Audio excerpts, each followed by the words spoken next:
어떤 부동산을 투자를 하신다고 하시더라도 최소한 큰 성공까지는 모르겠습니다. 그래도 비켜나가는 방법이나 투자의 대략적인 타이밍은 알고 계셔야 됩니다. 그래야 영상을 정확히 보시게 됩니다.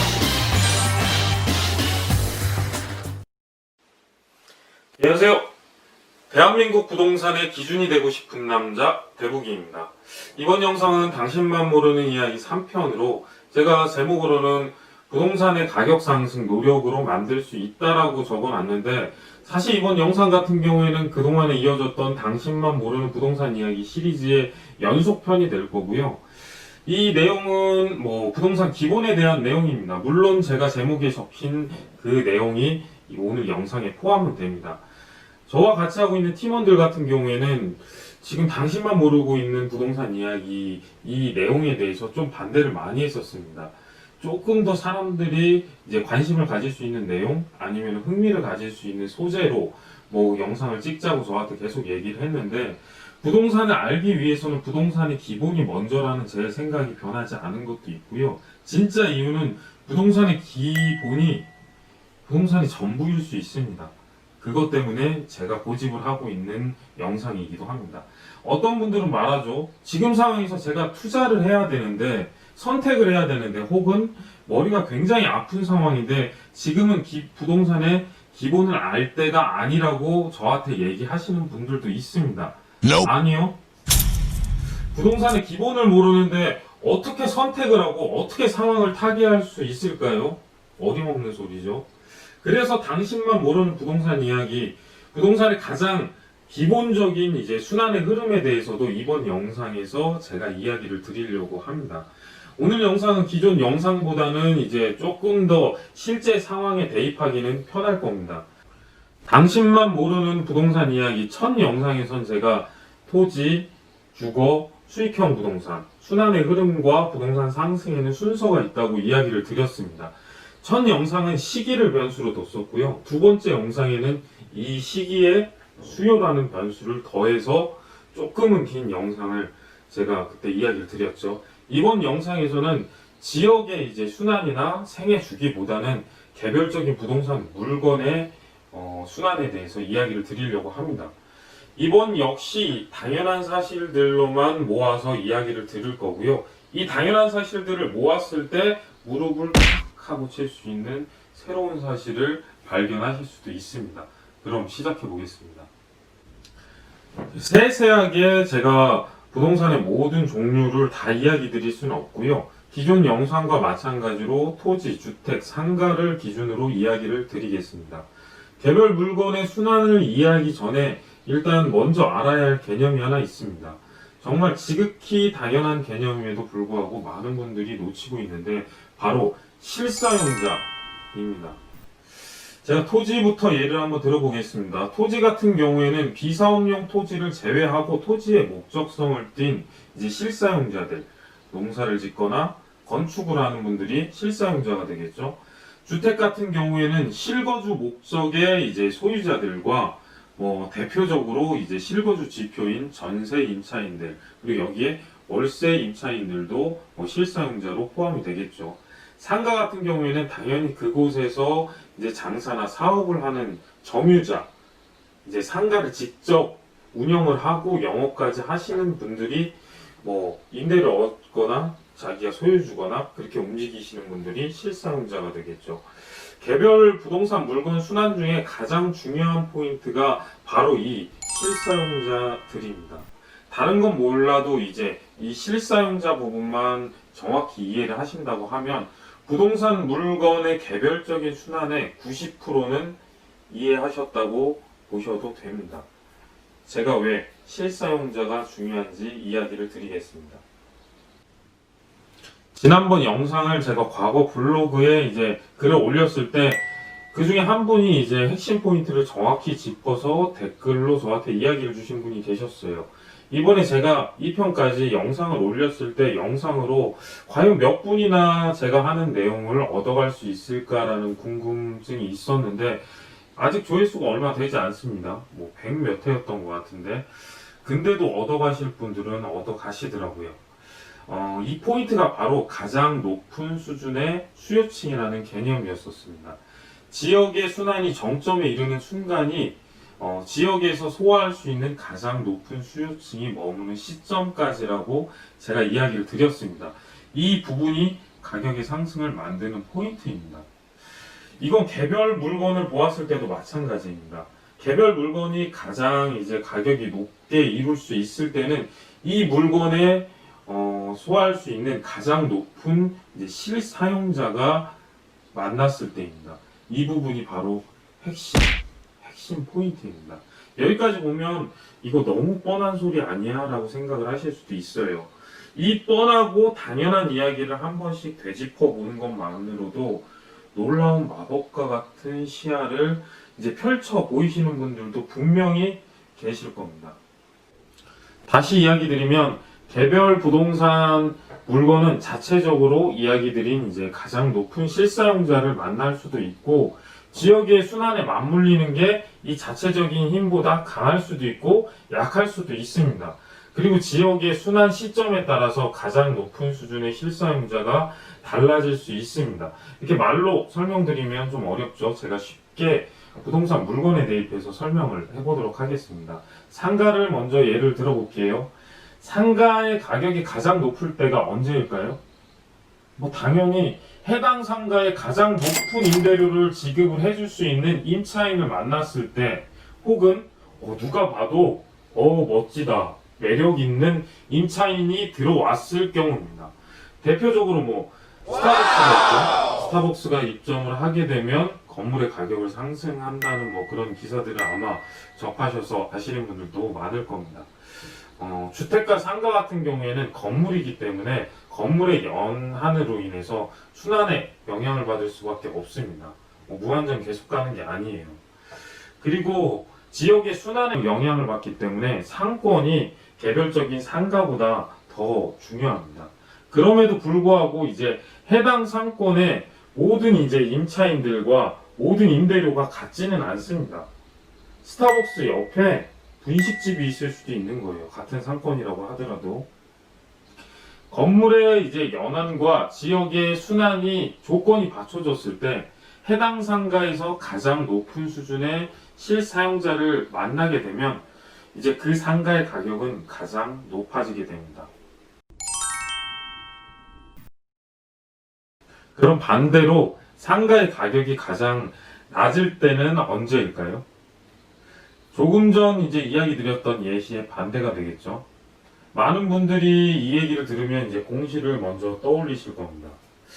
공실이 분명 상가 운영에 부정적인 영향을 끼치는 건 사실입니다. 그렇다고 상가 가격이 가장 낮아지지는 않습니다. 임차인이 들어올 수 있는 가능성이 있고요. 그리고 직접 운영할 수 있는 사람이 나타날 수도 있습니다. 쉽게 말해서 내가 이제 상가 임대료로 100만 원을 받고 싶은데 100만 원 낼 사람이 없어요. 그럼 80만 원을 내린다면 들어올 수도 있겠죠. 이런 비슷한 경우라고 보시면 됩니다. 상가의 가격이 이제 가장 낮을 때는 더 이상 이제 균형 가격 이상의 임대료를 지급할 가능성이 없어질 때입니다. 여기서 이제 균형 가격이라는 거는 이제 상가를 끌고 가는데 유지 비용, 관리비 같은 게 있겠죠. 그리고 상가를 갖고 계신 분이 최소한의 목표치가 있을 겁니다. 이 목표치를 이야기를 하는 겁니다. 균형 가격이. 경매가 되었든 급매가 되었든 소유할 사람이 있다고 해도 이걸 직접 이용할 실사용자, 임차를 원하는 사람이 없거나 그 금액이 가장 낮을 때 상가가 가장 가격이 낮아진다고 볼 수 있죠. 여기서 의문을 표하시는 분들이 계실지도 모르겠네요. 상가가 아니라 그간 서울의 아파트를 보게 되면 지금 말씀드렸던 가격의 상승과 하락하고는 좀 맞지 않다고 생각하실 수도 있어요. 근데 제가 이야기 드리는 건 지난 영상에서도 그렇고 지금도 그렇고 부동산 시장의 추세나 외부적 변수를 제외하고 부동산이 자체적으로 순환적 측면으로 봤을 때의 원리입니다. 이 원리와 기본, 당연한 것들을 모르신다면 아마 많은 분들이 의문을 가지고 계신 분들이 있을 거예요. 투기 가격, 그리고 이 부동산의 거품이 얼마일까? 얼마까지 상승을 하는 걸까? 이게 이해가 안 되시는 분들이 많을 겁니다. 만약 5억 원의 아파트가 한 달 뒤에 10억 원으로 뭐 가격이 올랐다고 가정을 해보겠습니다. 뭐 이유가 투기가 되었든 뭐 추세가 이제 상승장이어서 그렇든 뭐 최근이 그렇죠. 지역의 순환이 정점에 오르든 원인이 뭐가 됐든 가격이 2배로 올랐다고 뭐 가정을 하면 그 가격이 이제 더 이상 오를 것인지 아니면 내릴 일만 남았는지 그 판단을 하는 것이 바로 이 당연한 원리입니다. 서울과 같이 가장 높은 수준의 수요층이 지불할 수 있는 이제 최대 임대료 혹은 매수 가격이 꾸준하게 받쳐주면 10억으로 오른 아파트는 그 가격을 유지하거나 더 오를 수도 있습니다. 만약 10억 원이 지금 얘기 드렸던 가격보다 뭐 높은 가격이었다면 가격이 오른 원인이 사라지면 시간이 지나고 가격은 내려가게 되겠죠. 이 판단의 핵심이 실사용자입니다. 추세가 이제 부동산 시장의 흐름이 하락장이 되어도 지역의 순환이 이제 하락의 시기가 되어도 건물의 연한이 얼마 남지 않았다고 하더라도 이 실사용자들이 가격을 바치고 있는 한 부동산의 개별적인 물건의 하락, 가격의 하락은 일어나지 않습니다. 이건 토지도 마찬가지입니다. 개발이 되기 전에 이제 토지는 가장 높은 수준의 실사용자를 만날 수 있는 가능성에 이제 기대 가격이라는 게 형성이 됩니다. 지역이 개발이 되거나 도심으로 이제 편입된 후라면 이 가능성은 이제 추상적이었다가 점점 세밀하게 변화가 되고요. 가격의 편차가 이제 예측 가능 범위로 편입을 아예 하게 마련입니다. 호재라고 하는 것은 이 실사용자의 수준을 몇 단계 이제 끌어올릴 수 있는 기점이 되는 거지 절대 가격을 직접적으로 만들지는 않습니다. 많은 분들이 호재 하는데 호재에 대한 부분은 제가 지난 편에서도 고분홍 TV에 잠깐 다녀왔을 때 나가서도 이야기를 드렸지만 직접적이라기보다는 간접적이기 때문에 호재에 편승된 섣부른 투자는 쉽게 안 하시는 게 좋습니다. 추천드리지 않아요. 저는 이제 오랫동안 제 고객이나 이제 혹은 포트폴리오를 요청하는 뭐 개인이나 중소건설사를 상대로 자산을 관리하고 개발하는 이제 방법을 알려드리는 일을 했었습니다.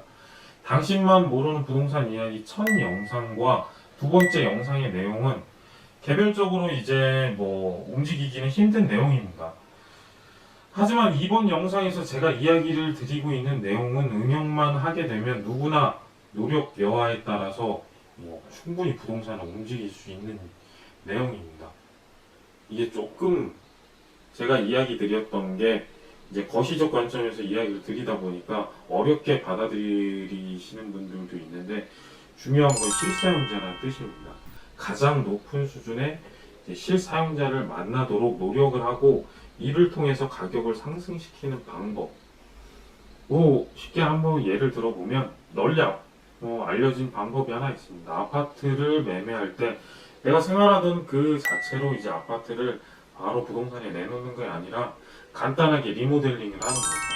이 리모델링으로 썼던 비용 이상으로 이제 아파트 매매 가격이 올라간다는 건 뭐 유명한 얘기니까 아시는 분들도 뭐 많을 거라고 생각을 합니다. 제가 과거에는 이제 이런 일을 개인으로서 했었고요. 지금은 이제 큐빌이라는 팀으로 행하고 있는 게 바로 오늘 영상에서 이야기 드리는 이런 일들입니다. 그리고 이거는 뭐 특별하다고 해서 뭐 저라고 해서 할 수 있는 게 아니라요. 누구나 경험을 하고 노력만 하면 할 수 있는 일이기도 합니다. 지난번 영상에서 제가 지역의 순환이 어떻게 변하는지 이야기를 드렸습니다. 그 중에 지난번 영상 안 보신 분들 꼭 보셔야 됩니다. 부동산 기본에 대한 내용이기 때문에 굉장히 중요한 내용입니다. 지난번 영상에서 제가 첫 번째 예시가 이제 아무것도 없던 기존 수요가 없던 지역에 신도시가 생기는 경우, 두 번째가 기존 수요가 있는 지역 바로 옆에 신도시가 생기는 경우, 세 번째가 이제 기존 수요 속에서 신도시가 생기는 경우라고 이야기를 드렸는데 두 번째, 세 번째 예시 같은 경우에는 수익형 부동산 태생부터 근처 상권과 경쟁을 한다고 이야기를 드렸죠. 그리고 또 하나가 개별 부동산 물건의 순환이 굉장히 중요하다고도 이야기 드렸습니다. 분명한 것은 이제 지역의 순환이 꾸준히 이렇게 있는데 이 안에서도 개별적인 부동산의 순환이 계속 일어난다는 뜻입니다. 그리고 개별적인 이 부동산의 순환은 개인 노력 여하에 따라서 변동을 만들어낼 수가 있어요. 사실 이 개별 부동산의 순환에 대해서 이야기를 드리려고 하면 이제 부동산 중에서 토지, 영속성이라고 이제 변하지 않는 속성을 가진 토지를 제외하고는 건물의 연한을 다뤘어야지 맞습니다. 다음 편에서 이제 부동산, 당신만 모르는 부동산 이야기 마지막 편에서 이 부분을 다루려고 하는데, 한 가지 힌트를 드리면 건물의 연한이 별로 중요하지 않다고 생각하실 수도 있는데, 부동산이 본질적으로 상승하는 단 하나의 원인, 순환적인 측면에서 뭐라고 이야기를 드렸죠? 시작이라고 이야기를 드렸습니다. 이 시작과 연관이 있습니다. 궁금하신 분들은 다음 편도 꼭 시청해 주시기 바랍니다. 어떠셨나요? 오늘 영상이 좀 도움이 되셨나요?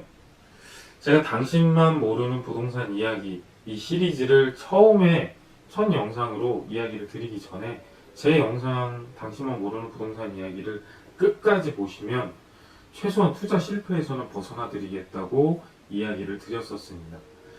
그리고 나서 뜬금없이 제가 투자 사례나 투자 방법에 대해서 이야기를 드렸던 게 아니라 부동산 기본에 대해서 이야기를 하기 시작을 했었죠. 그리고 이제 3편이 왔습니다. 이 3편까지 내용만 제대로 이해하셨다고 하면 어떤 부동산을 투자를 하신다고 하시더라도 최소한 큰 성공까지는 모르겠습니다. 그래도 비켜나가는 방법이나 투자의 대략적인 타이밍은 알고 계셔야 됩니다. 그래야 영상을 정확히 보신 게 됩니다. 정말 부동산의 당연한 이야기, 기본만 가지고도 그게 됩니다. 물론 이외에도 예측을 세밀히 하려면 지금보다는 많은 정보가 필요하고 노력도 필요하고 경험도 필요합니다. 하지만 적어도 절반, 넘어지지 않는 방법이 이 기본이면 됩니다. 제 영상이 이제 도움이 되셨거나 좋았다고 생각이 드시면 좋아요, 구독 잊지 말고 부탁드리겠습니다. 이상 대한민국 부동산의 기준이 되고 싶은 남자 대국이었습니다.